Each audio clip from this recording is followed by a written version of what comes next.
오늘은 제7과 어떻게 전도해야 하나가 그랬어요. 본문이 사도행전 17장 1절에서 9절인데 우리 성경 사도행전에서 가장 바울이 짧은 시간에 일꾼을 세운 곳이 사도행전 17장입니다. 교회의 굉장히 모델로 바울이 많이 말했던 그 현장입니다. 우리가 이제 마가다락방 전도 전략은 예루살렘, 이스라엘 안에서 전도하는 거기 때문에 어떻게 하면 모든 이스라엘 사람들이 그리스도를 알게 하느냐, 자기들이 십자가에 못 박은 예수가 그리스도라는 사실, 우리가 기다렸던 그리스도라는 사실을 여러 가지로 증거하는 거죠. 심지어 죽은 자도 살리고 안진뱅이를 일으키면서 우리 예수님이 하나님이시고 그리스도라는 것을 증거하는 역사를 계속했습니다. 지금도 그 역사가 필요하죠. 우리에게요. 예수님이 하나님이시고 예수가 그리스도시고 모든 문제 끝냈다. 그게 우리의 삶 속에서 지금 증거가 나타나는 것이 큰 전도의 문이죠. 이제 바울이 복음을 깨닫고 나서 이스라엘을 떠나서 다른 지역의 복음을 전하는 거죠. 거기에 오늘 대표적인 교회가 대성의 교회에 있다. 근데 어떻게 전도했느냐면 진짜 불신자 속에서 평신도를 찾아낸 거예요. 평신도. 이 방법 중에 방법이 평신도를 세우는 겁니다. 왜 그러냐면 우리 목회자가 들어갈 수 있는 현장이 없어요. 겨우 들어간다고 해봐야 우리 목회자들은 신자들이나 길거리 가서 그냥 노방전도나 아니면 아파트 같은 데 문두 들고 들어가는 전도밖에는 방법이 없잖아요. 근데 그것도 이제 지금 다시 어려워진 거죠. 그래서 현장에 있는 사역자를 세워야 되죠. 우리가 청와대를 복음을 전할 수가 없잖아요. 그런데 분명히 청와대 안에도 기독교인이 있을 겁니다. 바쁘게 움직이는 대기업들 현장에도 우리가 목사가 들어가서 전도하자. 그러면 전도하게 내두겠습니까? 못 들어가지. 그런데 그 안에 예수 믿는 교인들이 있을 거예요. 그 사람들이 복음에 확신이 없는 거예요. 그리고 그 복음을 굉장히 창피하게 생각하는 거예요. 예수 믿는 것을 얘기한다는 게 창피하게 생각한다. 이제 그렇게 되면 전도는 죽어도 못하는 거죠. 그런데 모든 성도들이 자기가 있는 현장에서 전도하면 좋겠지만 그런 사람이 드물단 말이죠. 진짜 하나님이 나를 전도 때문에 이 현장에 보냈구나. 그래서 내가 일로 전도도 해야 되지만 정확한 사람을 만났을 때 복음으로 전도해야 된다. 그렇게 전도해주는 사람이 있으면 엄청난 일이 벌어지겠죠. 그게 지금 없단 말이죠. 그 사도 바울은 철저하게 그런 걸 찾아낸 거예요. 그래서 평신도 운동의 현장, 평신도가 중심으로 일어난 현장을 말하는 거죠. 사도행전 2장 1절부터 17절까지도 마가다락방에 모였던 성도들이 12명 빼놓으면 거의 다 평신도죠. 12제자 빼놓으면 평신도잖아요. 사도행전 2장 42절 47절에 가난한 자들, 그죠? 그 사람들이 은혜를 받았어요. 참 희한한 일이 벌어진 거죠. 사도행전 6장 5절부터 10절까지 보면 7 집사님들을 교회 행정을 위해서, 관리를 위해서 7 집사님을 세웠는데 그분들이 다 뭐가 됐느냐? 전도자가 됐어요. 자기 있는 현장에서 전도해야 될 이유를 깨달은 거예요. 사도들은 못 들어가는 현장이니까. 사도행전 7장 54절 60절에 스데반 예가 대표적인 예죠. 그 수많은 이스라엘 백성들 앞에서 설교하는 장면이 나오죠. 지금까지 수많은 죄 정도를 보냈는데 너희들이 다 죽이지 않았느냐. 예수도 분명히 그리스도인데 너희들이 십자가 못 박아 죽이지 않았느냐. 이 성전 안에만 하나님이 계시냐. 우리 믿음의 조상 아브라함이 우리 하나님을 어디서 만났냐. 아브라함 당시 성전이 없었잖아요. 저 갈대아 우르 아버지 우상 만드는 그 현장에서 하나님을 만났지 그걸 조목조목 어떻게 보면 그런 걸 따져주는 거예요. 이 성전에만 뭐가 있다고 하고 성전이 그렇게 우상 숭배하는 그 현장이니까 스테반이 그걸 뭐 설교로 그걸 직광을 달린 거지. 응? 다윗이 어디서 하나님을 만나냐? 이 성전을 다윗이었는데 다윗이 성전에서 하나님을 만난 게 아니지 않냐? 응?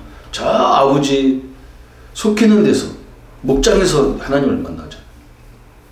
지금 우리가 있는 현장에서 딴 사람들이 하나님 만나게 하는 것이 중요하다는 거죠. 사도행전 8장 4절부터 10절까지 빌립 집사님이 사마리아, 그죠? 사도행전 16장 12절 16절에 누디아 같은 집사님, 그죠? 성주 병신도죠. 사도행전 18장 브리스와 부부가 고린도 지역을 복음화하는 평신도 운동의 역사들이 쭉 나오죠. 평신도 운동의 요체가 뭐냐? 제자 삼는, 평신도를 제자 삼는 거예요. 그러니까 우리가 제자 삼으라니까 이게 또 막 가서 막 이 사람이 그런 걸 부담스러워하는 사람인데도 막 어거지로 가서 막 그거 하게 하려면 하게 하려니까 문제가 오는 거라. 그렇게 하면 안 돼요. 아니 그런데 목사님 저 사람이 저기서 전도하면 되는데 저 사람을 막 빨리 막 어떻게 설득시켜가지고 안 되게 돼 있어요. 그 모세가 그러잖아요. 80세까지 못 알아들었다니까. 네가 바로에게 바로 복음을 말할 수 있는 사람은 딴 사람 같으면 못 들어가잖아요. 왕궁 자체가. 근데 모세는 들어갈 수 있는 권한이 있단 말이에요. 왜냐하면 양자로 들어갔던 애굽의 왕자였단 말이에요. 양자로 들어갔어도. 그러니까 그 들어갈 수 있는 통로가 유일하게 모세밖에 없는 거지. 이제 그걸 깨닫는 데서 80년 걸렸다니까. 그게 얼마나 힘들어요. 대부분 성도들은 뭐 거기 들어가 직장에서 돈 벌어서 우리가 11조하고 감사하고 그러면 되지. 뭐 때문에 나보고 거기서 전도하러 가자는 사람이 되게 많은 거예요. 근데 간혹 그걸 깨닫는 사람이 있단 말이에요. 그 사람을 제자로 세워야 되는 거죠. 마태복음 5장 1절에도 예수님이 그걸 본 거예요. 무리와 제자를 보신 거지. 그 얘기가 나오는 거예요. 성경교조 그 전체가 평신도를 제자 삼는 역사다. 그럼 뭐 누가 제자냐 보면요. 충성된 자가 있어. 진짜 이렇게 막 그 일을 위해서 막 목사님한테 막 이렇게 충성된 모습이 그거 있잖아요. 막 이렇게 전도하고 싶고 안타까워하고 막 이런 사람이 있어. 그 사람을 통해서 들어가는, 그 사람에게 우리가 시작이 되는 거죠. 아무 감각이 없는 사람을 시작하는 게 아니고 그런 충성된 자가 항상 있었어요. 디모데후서 2장이라. 그래서 바울이 디모데에게 충성된 자에게 부탁해라. 눈봐, 그죠? 자기 집을 내놓고, 그죠? 골로새에 자기 집을 내놓고 말씀운동. 불사 부부도 마찬가지예요. 자기 집에 그런 충성된 자기 집을 활용. 누디아의 집, 두란노 서원 이런 데가, 그죠? 이 사람의 특징이 뭐냐? 나를 예수님인 줄 알거든. 나를 제자 삼으라. 그런 사람이 있다니까. 사장님 같은 경우 우리 사업장에 와서 전도해달라고, 말씀 전해달라고, 이런 사람이 있단 말이죠. 그런 사람만 나와도 그 엄청난 일이 벌어지는 거예요. 지성선운동. 그래서 이런 제자를 세우는 일이 계속 안 됐다면 지금 복음이 전해되겠냐는 말이죠. 그죠?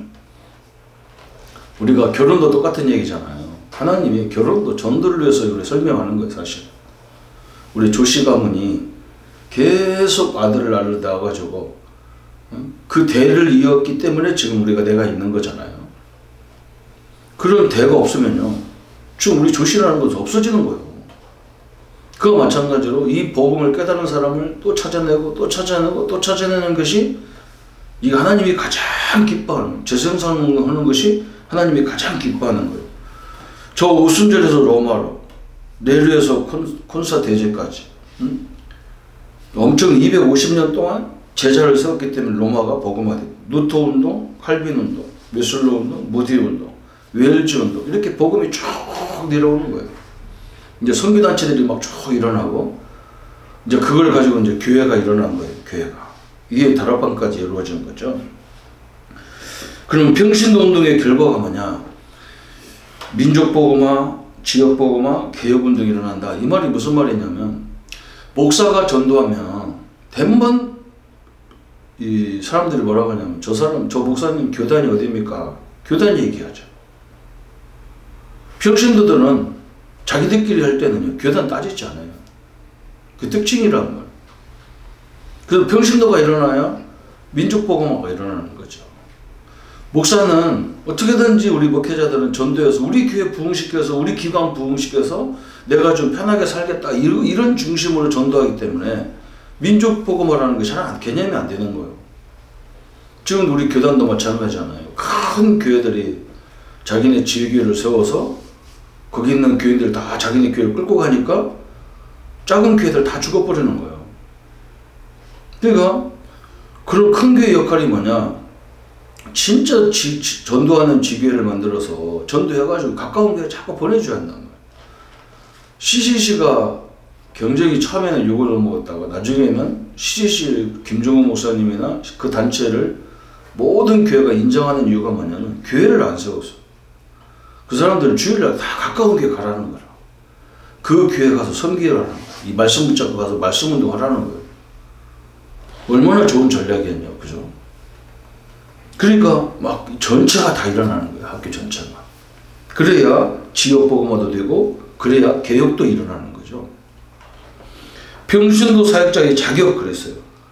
자격은요, 배워야 되냐 못 배우냐 그게 아니에요. 생명이 있어야 돼. 예수 생명, 그죠? 구원의 가치를 갖고 있어야 돼. 그러면 예수 권세, 그죠? 우리는 예수 이름이라는 권세를 갖고 와서 선포하는 거예요. 분명히 우리는요, 성령이 역사해야 모든 게 되어지는 거지 내가 잘 가르쳐야 되는 게 아니라는 말이에요. 성령이 역사하면, 그죠? 저 무디가티 초등학교도 안 나온 사람이 엄청난 일을 벌어지잖아요. 일반 일들은 감당 못 합니다. 그죠? 성령이 역사하니까 참 우리가 늘 수련회 같은 데 많이 말씀 듣는 슈버라든지 워너메이커라든지 이런 사람들은 다 학교도 제대로 안 나왔어요. 근데 은혜를 받으니까 이 사람들이 세계를 움직이는 경제를 주장했어요. 세계적인 경제학과 나와도, 대학 나와서 경제학과를 나와도, 경영학과를 나와도 세계를 움직이는 사람 별로 없어요. 그런데 은혜를 받은 사람은요, 그런 인물이 많이 나왔어요. 우리가 예수 생명, 예수 권세, 이 사람들은 하나님이 복음을 갖고 있을 때 자기들에게 어떻게 역사하는지를 알았단 말이에요. 그죠? 분명히 예수 이름 말씀 운동하면 성령이 역사하도록 되어 있단 말이죠. 제가 어제 우리 친구 어릴 적부터 신앙생활 같이 했던 우리 권사님인데, 이제 우리 교회 어릴 적부터 어머니 버스에서도 같이 다녔던 친구라고 보면 돼요. 그 친구가 어느 날부터 이상하게 우리나라가 공산화 된다는 둥, 그런 유튜브만 와서 보는 거 봐. 맨날 집에 혼자 앉아가지고. 근데 나한테 막 전화 와가지고, 조 목사 가만히 앉았냐? 지금 나라가 공산화가 될 것 같은데, 응? 공산화가 되면 교회가 망하지 않냐? 해가면서 잔소리를 했어. 그래서 내가 권사가 할 일을 들을 게 없으니까 이런 거나 듣고 앉아가지고 그렇구나. 응? 전도하라 했더니 자기도 전도하는데, 무슨 전도하는 네가? 내용도 없는 것이거든. 교회 데리고 가다간데, 데리고 나가는 게 전도나. 데리고 나면 목사님이 양육 다 해야 되지. 아니, 목사님이 그 사람 한 사람만 있으면 양육하지. 교인들이 여러 명 수준도 다 한 사람 있는데 그 사람 한 사람 한 사람 어떻게 양육하냐. 당신이 복음 가지고 양육해야 되지. 그럼 나보고 어떻게 전도하냐는 거예요. 그래서 내가 전도하는 우리 구원의 길을 쭉 이렇게 메시지를 올려줬어요. 이렇게 전도해서 영접하고 당신네 교회에서 양육하는, 새신자 양육하는 메시지 가지고 양육해서 이 사람이 교회가 잘 적응하도록 만들어줘라. 그런 전도해라. 지금 나라를 위해서 데모한다고 될 것 같으면 데모 맨날 해야지. 내가 그랬다니까요. 성도들이 거꾸로 알고 있는 거죠. 영적 지혜자, 그죠? 이런 사람이 자격이 있다. 기도의 사람, 또 하나님의 말씀을 내용을 갖고 있는 자, 그 말이에요. 양육할 수 있는 사람, 출신자를 확립시킬 수 있는 사람, 또 준비된, 이런 것으로 준비된 실력이 있는 자, 이 사람을 평신도 사역자로 하나님 자격이 주어집니다. 그런데 저는요, 딱 한 가지라고 봐요, 이거요. 이런 사람이 있단 말이에요. 내가 하나님 은혜 받아서 전달하는 사람. 이런 사람 이것도 괜찮아요. 그때그때 은혜 받은 걸 가지고 전달하는 이것도요. 엄청난 전도자예요. 중요한 것은 뭐냐? 우리 평신도들이 사는 그 현장에 목회자들이 갈 수가 없다니까요. 가서 막 전도하기가 그렇게 수준 낮은 여러분 천주교나 불교 같은 데가 전도로 다닙니까? 안 다닙니다. 그냥 좋은 시설 만들어 놓고 앉아가지고 사람들이 오도록 만들어 놨단 말이에요. 근데 교회는 그냥 가방 들고 다니니까 이게 문제라고. 아니 우리가 그냥 구원이라는 이 자체만 해도 엄청난 축복을 받는 그 단체인데 기독교는 저거 뭐 규칙 섬겨봐야 저거 망하는데 거기도 그렇게 만들어놨는데 우리 교회가 모든 성도들이 있는 현장에서 하나님이 그 운동하면요 틀림없이 모든 역사가 책임지게 되어 있는 거죠. 그래서 평신도가 일어나야 참된 전도가 시작된다. 이 응답을 붙잡고 나가는 우리 성도님들 되시기를 예수님의 이름으로 축복합니다. 예수님 감사합니다. 어떻게 전도해야 되느냐. 이 땅에는 진짜 세상을 변화시킬 현장이 너무 많습니다. 학교도 많고 기관도 많습니다. 또 아파트 단지도 좋은 아파트들 가정들이 엄청나게 많은데 전도자들이 그 현장을 들어갈 수가 없습니다. 거기 사는 평신도 거기서 사는 기독교인들을 세워가지고 그 현장을 살리는 참된 전도운동이 일어날 수 있도록 역사해 주옵소서. 우리에게 그 만남을 주시고 그 역사를 허락해 주시고 지금 시대가 어떤 시대인데 우리의 관심이 어디 있는지를 늘 발견해서 하나님이 역사할 수밖에 없는 응답을 줄 수밖에 없는 자리에 서게 하여 주옵소서. 예수 그리스도 이름으로 기도합니다. 아멘.